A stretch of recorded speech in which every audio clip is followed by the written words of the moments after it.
여러분 찬양을 들으실 때 여러분의 영이 함께 찬양하셨나요? 누가 찬양을 연주를 하고 또 찬양을 부르고 하든지 우리의 영이 함께 즐거워하며 찬양하기를 원합니다. 우리 옆에 분에게 우리 영의 기쁨을 서로 나누실까요? 사랑합니다. 서로.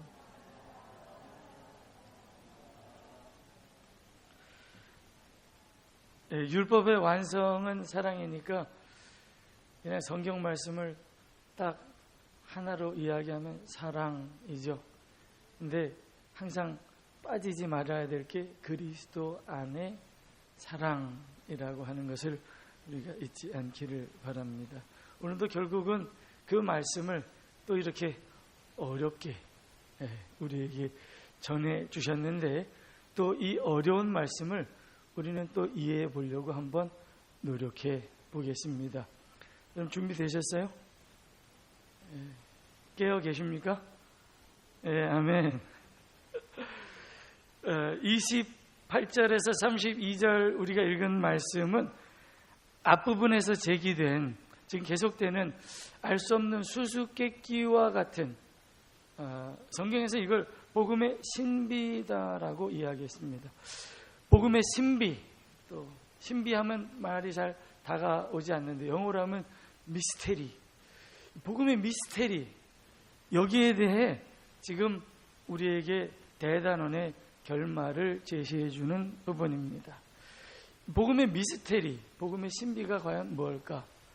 계속 우리가 지금 참고해 왔지만 25절에 단적으로 이렇게 표현하고 있습니다. 같이 한번 읽어보실까요?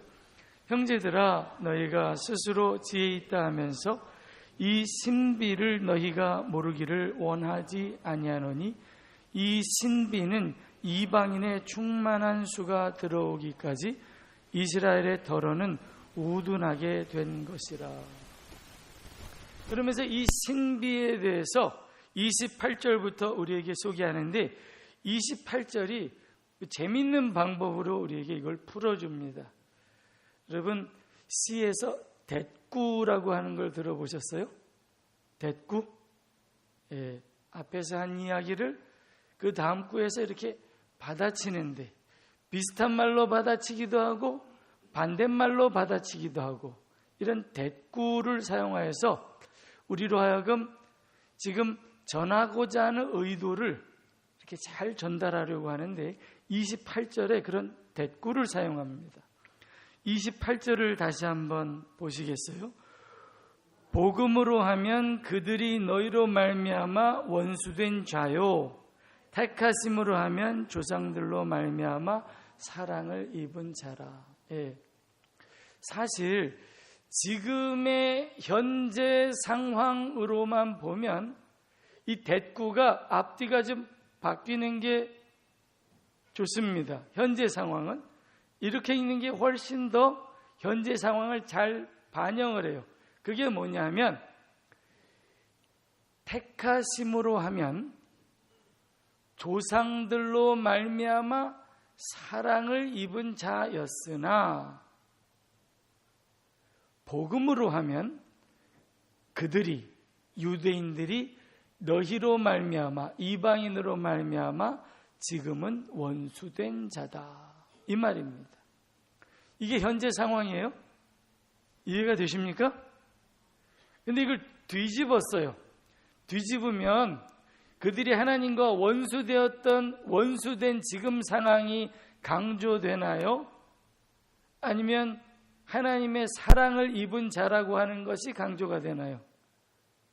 무게가 어디에 다시 실립니까? 뒤에. 택하심으로 하면 조상들로 말미암아 사랑을 입은 자이다라고 하는 것이 강조가 됩니다. 유대인들이 비록 원수가 되었어요. 그러나 여전히 하나님의 사랑을 입을 자이다라고 우리에게 말씀합니다. 근데 여기서 우리가 먼저 중요한 사실을 하나 짚고 넘어가요. 이거 절대로 잊으시면 안 되는데, 최근 들어 이스라엘과 유대인들의 성공신화로 말미암아 유대교 교육에, 특별히 자녀 교육에 부모님들이 많은 관심을 갖고 유대교의 가르침이나 전통을 무분별하게 학습하거나 받아들이는 경우를 종종 볼 수 있게 됩니다. 한마디로 유감스러운 일입니다.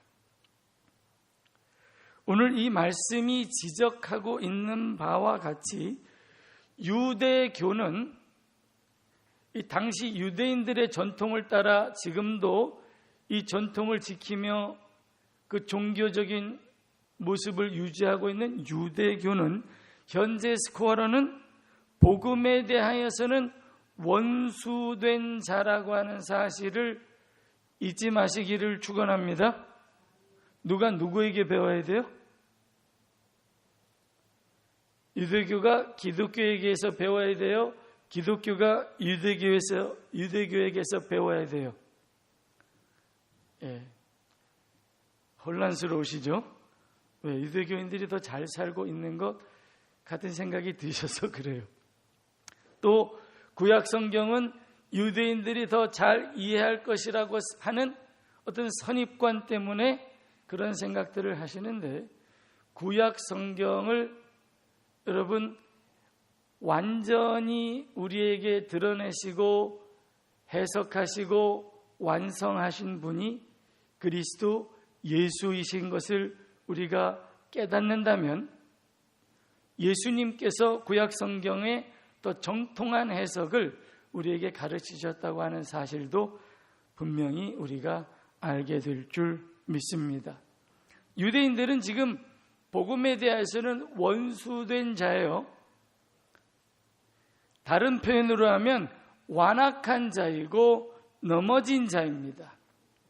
그런데 하나님께서 지금 유대인들에 대해서 계속해서 언급하시는 이유는 11장 14절에 기록된 대로 하나님께서 이들을 향하여서 사랑을 아직 포기하지 않으셨기 때문이에요. 아무쪼록 시기하게 하여, 누구를 시기하게 해요? 복음을 받아들인 이방인들을 시기하게 하여 그들 중, 유대인들 중에서 얼마라도 구원하시고자 하는 것이 하나님의 뜻이에요. 사랑하는 성도 여러분, 우리가 유대인들을 부러워해야 할 것이 아니라 유대인들이 우리 그리스도인들을 부러워해야 하는 것이 정상입니다. 어느 기준으로 보면? 복음의 기준으로 보면. 여러분, 다른 기준으로 보지 마시고 오직 복음, 예수 그리스도의 복음의 기준으로 이 말씀을 깨달으시기를 바랍니다. 그래서 예수 그리스도를 버리고도 세상에서 성공한 유대인들조차도, 또 다른 어떤 종교인들조차도 우리를 통하여서, 복음을 받아들인 우리를 통하여서 도리어 십자가에 못 박히신 예수님을 사모하게 하라는 것이에요. 하나님 백성 아닌 이방인들이 하나님 백성이 되고, 하나님의 사랑을 받지 못했던 자들이 하나님의 사랑을 받았던 것처럼 지금 원수되었던 유대인들도 다시 하나님의 사랑으로 돌아올 수 있도록 하나님께서 우리로 열방의 빛이 되기를 원하시는 겁니다. 그런데 여기에서 우리가 또 잊지 말아야 할 것이 있어요. 하나님께서 그들이 다시 하나님의 백성이 되기를 원하시되 그들의 완악함 그대로, 내지는 넘어진 그대로 하나님의 백성이 되기를 원하시는 것이 아니라는 겁니다. 원수된 상태 그대로 예수님을 대속의 주요 살아계신 하나님의 아들이심을 인정하지 않고도 죄사함을 받을 수 있고 하나님 나라의 유산을 상속받을 수 있다고 말씀하시는 것이 아닙니다. 그러면서 그러면 한 가지 질문을 우리에게 또 던지게 하는 거죠. 전능하신 하나님께서 왜 이들을 그 오랜 역사 속에서 다 구원하지 않으시고 그들 중 다수가 하나님을 떠나 결국 저희 죄를 대속하기 위해 오신 독생성자 예수 그리스도까지 부인하도록 내버려 두셨을까라는 질문을 하게 돼요. 여러분, 이것이 바로 미스테리입니다. 이 미스테리에 대한 해답을 1차적으로 11장 12절 지난주에 우리가 상고한 말씀에서 우리에게 가르쳐 주세요.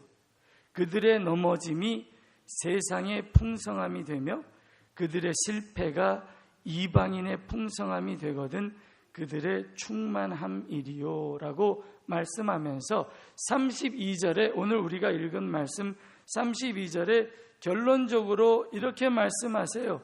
하나님이 모든 사람을 순종하지 아니하는 가운데 가두어 두심은 모든 사람에게 긍휼을 베풀려 하심이로다 라고 말씀하십니다. 여기서 우리가 모든 사람이라고 하는 이 말을 잘 이해할 필요가 있습니다.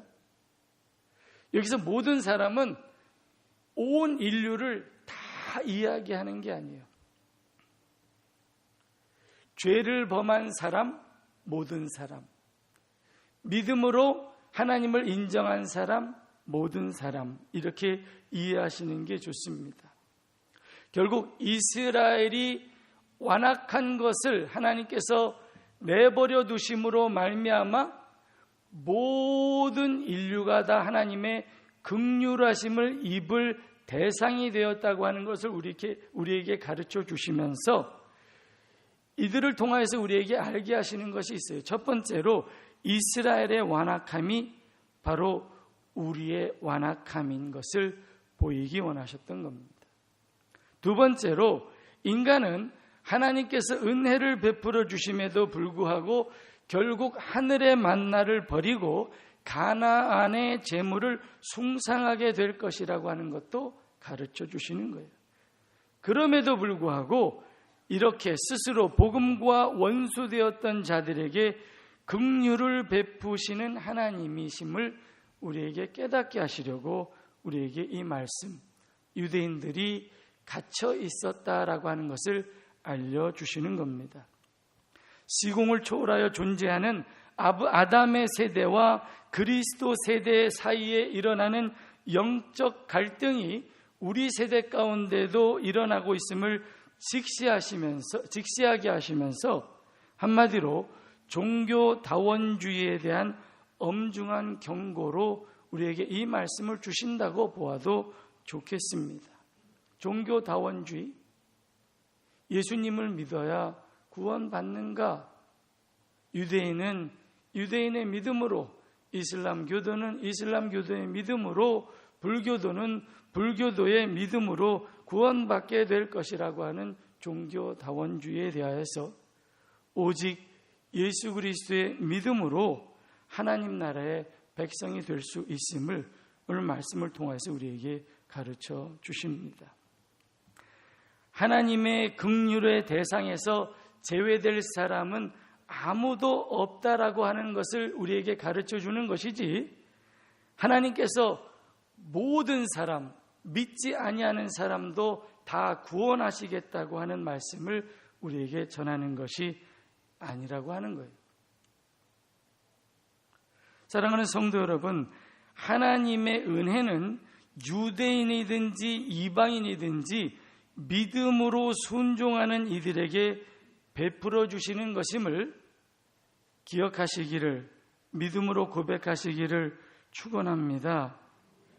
하나님께서 모든 사람에게 긍휼을 베풀기 위하여서 불순종의 이스라엘을 잠시 밖에 세워두신 것은 이기적이고 교만한 마음으로 예수 그리스도의 복음에 드러난 하나님의 은혜를 거부하는 유대인들을 그 어두운 마음대로 잠시 내버려 두심으로 인하여서 복음의 부르심에 순종하는 이방인들을 먼저 세우셔서 이들 곧 전적인 하나님의 은혜로 구원받은 이방인들로 하여금 다시 어두운 데 머물러 있는 유대인들로 밝은 빛을 보고 하나님의 구원의 기쁜 소식을 받아들이도록 하기 원하시는 하나님의 전략적 운영 방식을 지금 우리에게 소개하고 계시는 거예요.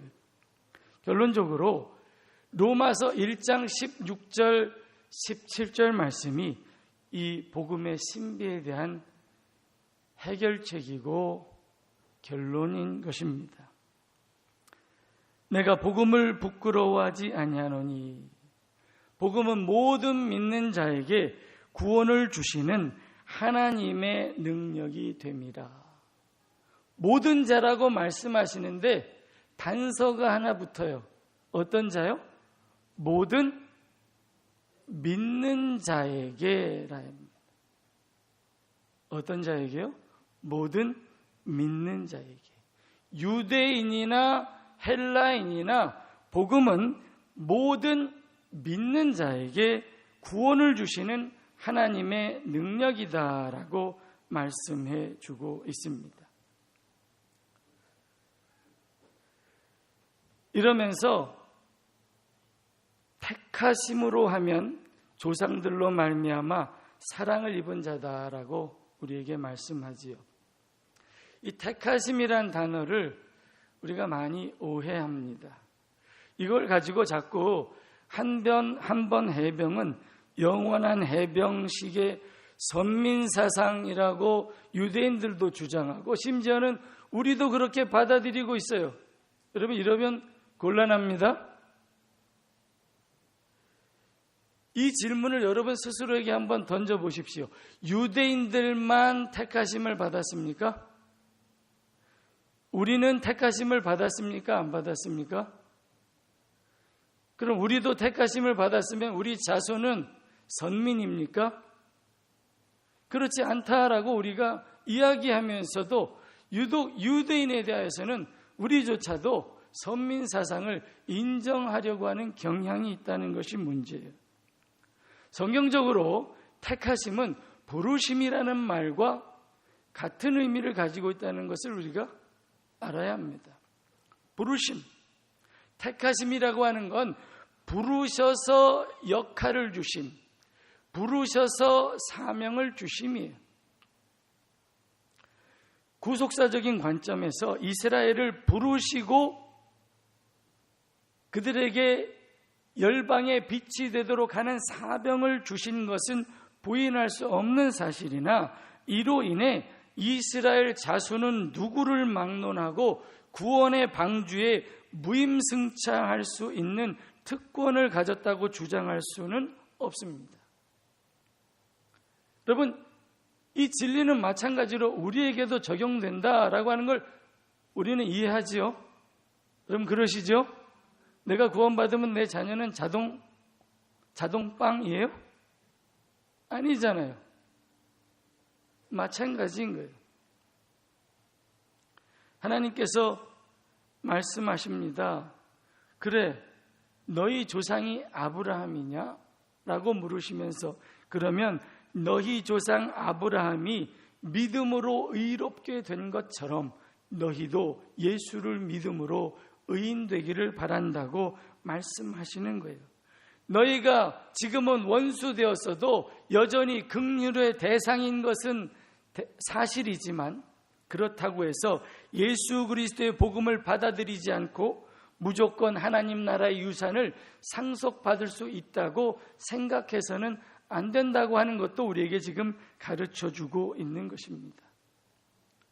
택하심이라는 단어를 우리가 발견할 때마다 주목해야 할 것은 택함을 받은 백성, 택함을 받은 성도, 택함을 받은 어떤 일꾼이 아니에요. 주목받아야 할 것은 오히려 그의 부족함에도 불구하고 그를 택하셔서 불순종으로 원수된 인류를 구원하기 원하셨던 그런 하나님의 사랑과 긍휼하심이라는 사실을 우리가 결코 잊지 않기를 축원합니다. 정말 주목받아야 될 건 누구라고요? 하나님이시라고요. 하나님이시라고요. 다시 한번 우리의 경각심을 일깨우기를 바랍니다. 믿음의 여정에 있어서 초점의 대상은 부름을 받았거나 사명을 받은 그 사람이 아니라, 또 그가 받은 은사가 아니라, 그들을 부르시고 그 한량없는 은사를 부으시는 하나님이라는 사실을 잊지 맙시다. 하나님은 세상을 향한 구원의 계획을 이루기 위해 얼마든지 많은 사람을 부르기도 하시고 얼마든지 많은 은사를 부어주시기도 하지만, 그럼에도 불구하고 그들이 하나님의 뜻을 거스릴 때는 그들에게 부으셨던 은사도 거둬가시고 영도 거두어 그들에게 주셨던 사명까지 물리기도 하신다는 사실을 우리는 성경의 인물들, 특별히 사울을 통하여서 또한 알게 되는 겁니다. 사랑하는 성도 여러분, 오직 겸손함으로 하나님을 섬기는 성도들이 되시기를 축원합니다. 그러나 비록 이스라엘이, 한때 택하심을 받았던 이스라엘이 지금은 원수되었을지라도 29절에 이렇게 말씀하세요. 하나님의 부르심과 그들을 불렀던 것과 그들을 택하셨던 것과 하나님의 은사 주심에는, 그들에게 주셨던 은사를 주셨던 사실에는 후회하심이 없느니라 라고 말씀하세요. 여기서 후회하심이 없다라고 하는 건 후회할 수도 없고 되돌릴 수도 없다는 거예요. 역사적으로 그들을 부르셨던 것도 되돌릴 수 없고 그들에게 주셨던 은혜도 되돌릴 수 없는 거죠. 그러면서 여기에 다시 한번 하나님의 성실하심과 그 언약의 성실하심, 인자하심이 영원 무궁하신 것에 초점이 맞춰지게 되는 것입니다. 그들이 참 괘씸해요. 하나님이 그 모자란 백성을 불러주시고 그들이 감당할 수 없는 일들을 감당하게 하시려고 온갖 선물을 다 주셨어요. 그럼에도 불구하고 하나님을 배반해버렸네. 괘씸하지 않겠어요? 그런데 하나님께서 그럼에도 불구하고 후회하지 않으시고 다시 그들에게 긍휼 베푸시기를 원한다라고 하는 사실에 오늘 이것이 초점이 맞춰지는 거예요.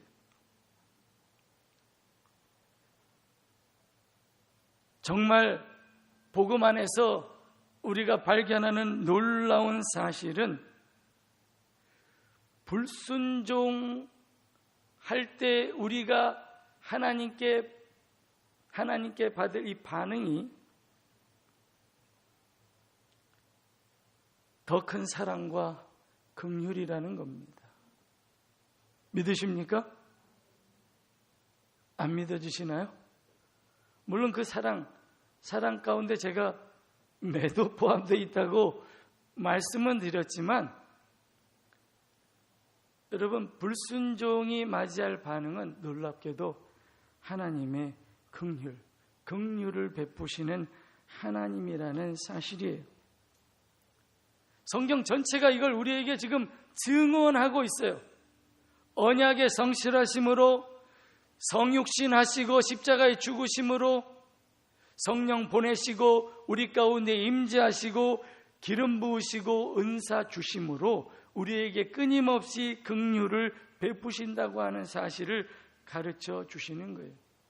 어리석고 연약한 인간의 수준에서 보면 불순종한 사람에겐 당연히 저주지요. 그러지 않아요? 원수된 자에게는 진노밖에 없습니다. 그런데 놀랍게 하나님의 은혜는 죄가 더한 것에 은혜가 더욱더 더하는 것을 발견하는 것이 복음의 신비다라고 말씀하고 있는 겁니다. 제가 저번에 기회는 뒷머리가 없다 이렇게 말씀을 드렸습니다. 세상에서는 그렇죠. 기회는 뒷머리가 없어요. 앞머리만 있어요. 그래서 앞에서 다가올 때 잡아야 돼요. 기회는 잡으십시오. 왜? 지나가면 뒷머리가 없어서 잡으려고 해도 못 잡아. 그게 세상에서의 기회예요. 그런데 놀랍게도 복음의 신비 가운데 발견되는 하나님의 기회는 지나가도 또 온다는 거예요. 또 와요. 또 지내보냈는데 또 오고, 또 지나보냈는데 또 오고. 하나님께서 긍휼을 베푸시고 더 베푸시고 더 베푸시고 한없이 베푸시고. 아멘. 아멘. 이게 하나님의 은혜라는 거예요. 여러분, 그러니 살아있을 동안 두려워하지 마시기를 축원합니다. 기회는 언제든지 있어요. 이것을 30절부터 31절까지 다시 부연 설명을 하는데, 불순종의 세대 가운데 이스라엘이 포함되어 있는 것과 마찬가지로 긍휼하심을 입을 자 가운데에도 그 불순종했던 이스라엘도 여전히 포함되어 있다는 거예요. 이방인, 본질상 진노의 자녀였던 이방인도 하나님의 긍휼하심을 입을 대상이었는데, 유대인이라고 해서 그 목록에서 제외되겠느냐라고 말씀하시는 겁니다. 로마서 3장 23절의 표현으로 하면 모든 사람이 죄를 범하였음에, 이방인이나 유대인이나 모든 사람이 죄를 범하였음에 하나님의 영광에 이르지 못하였으나, 로마서 5장 8절에 말씀한 대로 우리라고 하는 말을 제가 모든 사람이라고 말하겠습니다. 모든 사람이 아직 죄인 되었을 때 그리스도께서 모든 사람을 위하여 죽으심으로 하나님께서 모든 사람을 향한 자기의 사랑을 확증하셨느니라 라고 말합니다. 여러분, 우리의 사랑은 누구에게는 좀 가고 누구에게는 좀 안 가고 그렇지 않아요? 이렇게 여러분, 저에게 사랑을 다 주고 계신가요? 그러길 간절히 소원합니다. 제가 혹 죄인이라도. 여러분, 하나님의 사랑은 차별이 없어요. 천하의 죄인에게도 하나님의 사랑은 계속 흘러갑니다.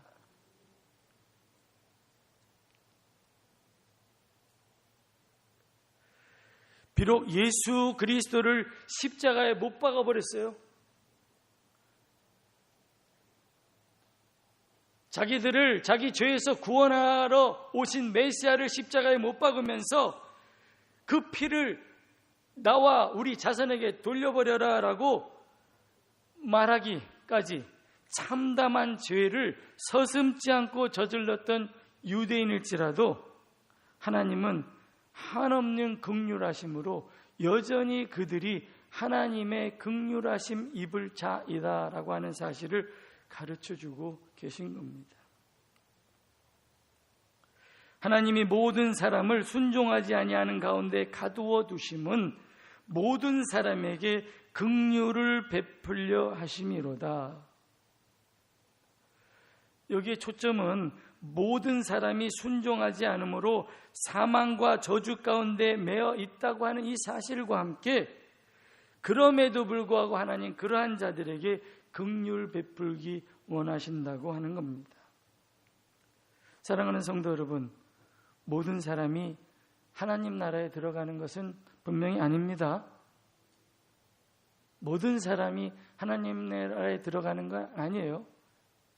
이 모든 사람이라고 하는 뜻은 누구든지라고 하는 말로 우리가 다시 이해해야 합니다. 모든 사람, 누구에게나 하나님께서 기회를 주셨지만 누구든지 믿는 사람이 하나님의 자녀가 된다는 말이 이 모든 사람이란 뜻이에요. 모든 사람이 하나님 나라에 들어갈 수 있는 기회는 언제나 주어진다는 것을 하나님께서 지금 강조하고 또 강조하고 있는 거예요. 저들이 계속 악한 길로 행하는 것은 그들의 어리석음 때문이겠지만 결국 하나님은 그들을 잠시 옆으로 이렇게 물리셔서까지라도 다른 사람을 세워서 하나님의 일을 감당하게 하셔서 이들로 하여금 다시 주의 복음에 참여하는 자들로 삼기 원하신다는 겁니다. 예수님께서 마태복음 5장에 이런 말씀을 하셨죠.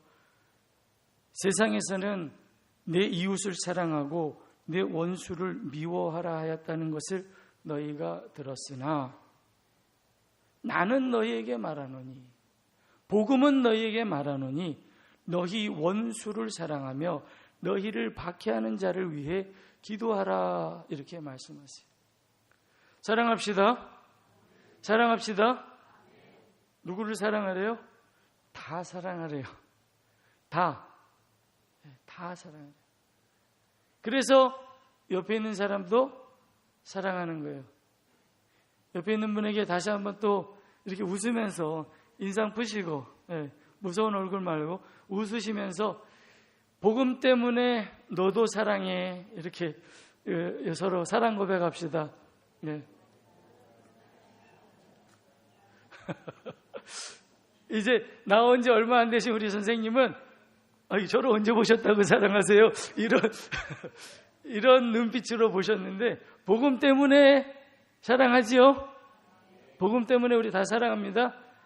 뒤에 계신 분들, 앞뒤에 계신 분들에게도 다시 이야기합시다. 그리스도 때문에 사랑합니다.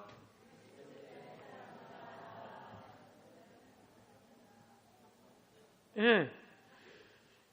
이 이율배반적인 복음의 이 신비,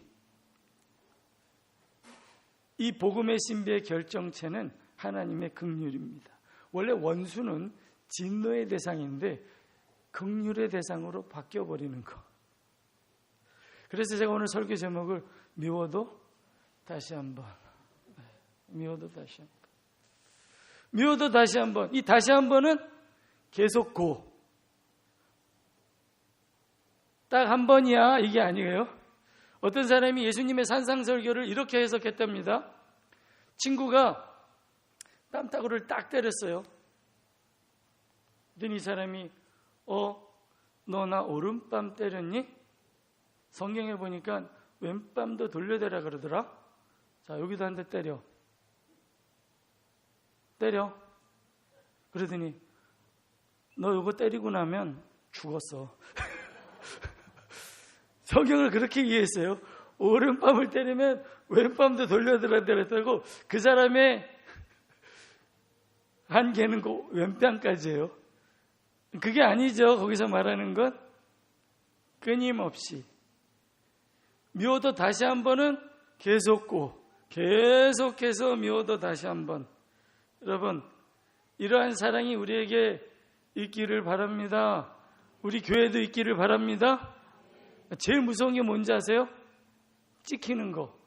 이게 제일 무서워. 여러분 찍어 놓으신 분 계세요?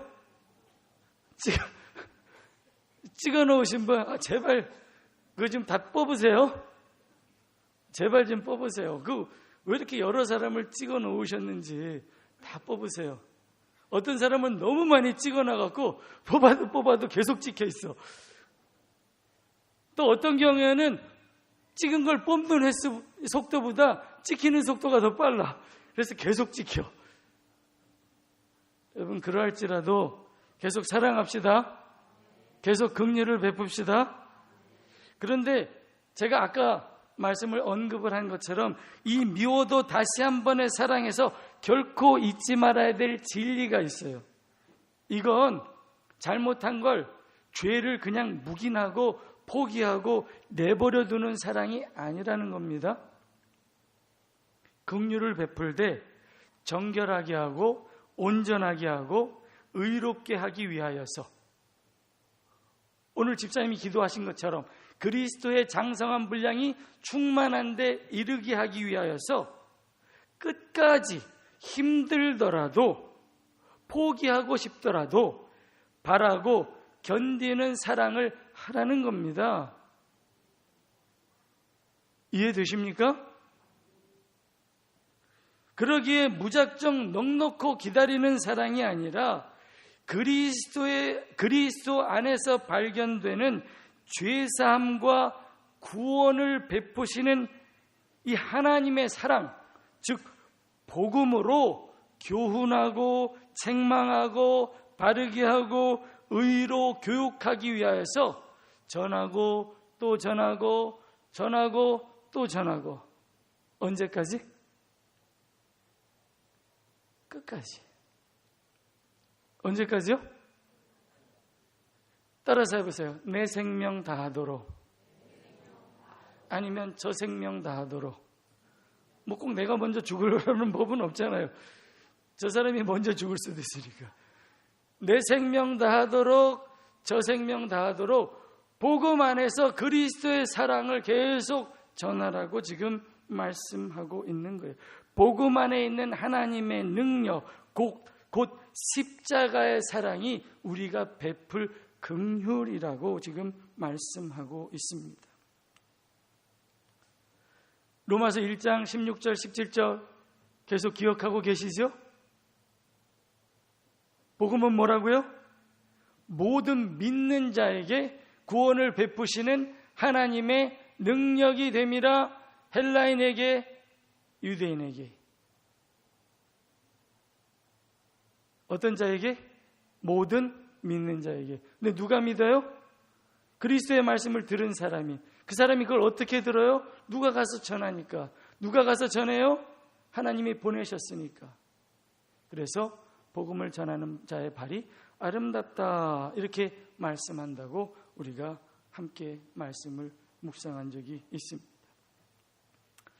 사랑하는 성도 여러분, 이제 하나님께서 유대인들도 사랑하셔서 그들에게 긍휼 베풀기 원하시니까 이제 우리에게 뭐 하라고 말씀하시는 거예요?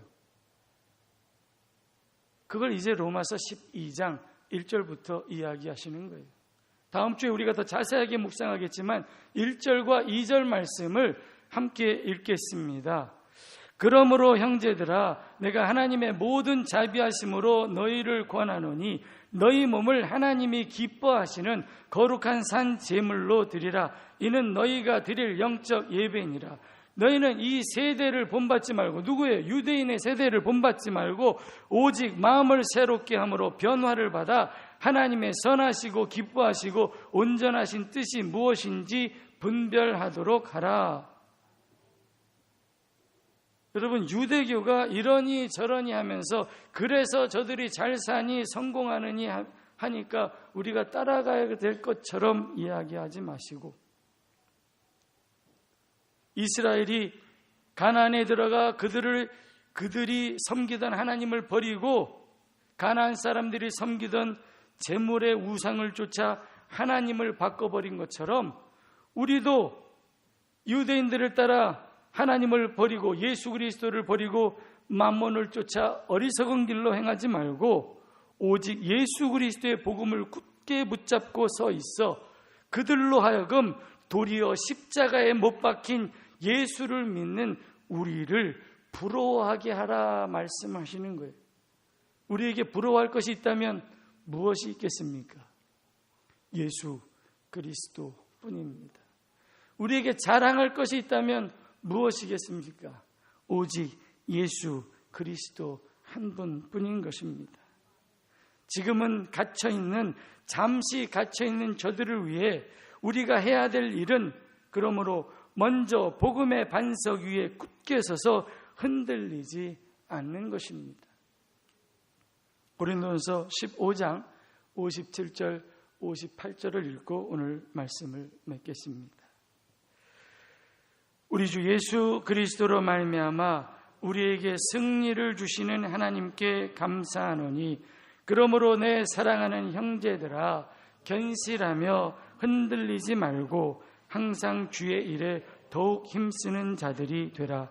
이는 너희 수고가 주 안에서 헛되지 않은 줄 알미라. 아멘. 기도드리겠습니다.